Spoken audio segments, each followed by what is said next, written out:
ફક્ત ચોમાસાની ઋતુ દરમિયાન જોવા મળતું કાંટાળું ને લીલા રંગનું ઇન્ડિયન સુપર ફૂડ એટલે કે કંટોલા, જે મોટા ભાગે જંગલ તેમજ પહાડી વિસ્તારોમાં થાય છે. ન્યુટ્રિશનની દ્રષ્ટિએ જોઈએ તો કંટોલા એક ખૂબ જ પૌષ્ટિક શાકભાજી છે, જેની અંદર protein, fibre, calcium, potassium, iron, keratin તેમજ વિવિધ ફાઇટોન્યુટ્રિયન્ટ્સ, ફ્લેવોનોઇડ્સ, ઝેન્થિન, લ્યુસીન જેવા વિવિધ એન્ટીઓક્સિડન્ટ આવેલા હોય છે. હેલ્થની દ્રષ્ટિએ જોઈએ તો કંટોલા વિવિધ રીતે આપણા શરીરને ખૂબ જ ફાયદાકારક છે.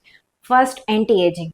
કંટોલામાં રહેલા વિવિધ ફાઇટોન્યુટ્રિયન્ટ્સ, ફ્લેવોનોઇડ્સ, બીટા કેરોટીન, ઝેન્થિન અને લ્યુસીન જેવા વિવિધ એન્ટીઓક્સિડન્ટ તરીકે કામ કરીને આપણા શરીરને ફ્રી રેડિકલ્સથી થતું નુકસાન અટકાવે છે, તેમજ આપણને યંગ અને હેલ્ધી રાખવામાં મદદ કરે છે. Second, improve eyesight. કંટોલામાં રહેલ વિટામિન એ અને બીટા કેરોટીન આંખોને તંદુરસ્ત રાખે છે તેમજ વિઝનને ઇમ્પ્રુવ કરે છે. Third, improve digestion. કંટોલા ફાઇબર રીચ હોવાથી પાચન ક્રિયાને સુધારે છે તેમજ કબજિયાત થતું પણ અટકાવે છે. Fourth, diabetes.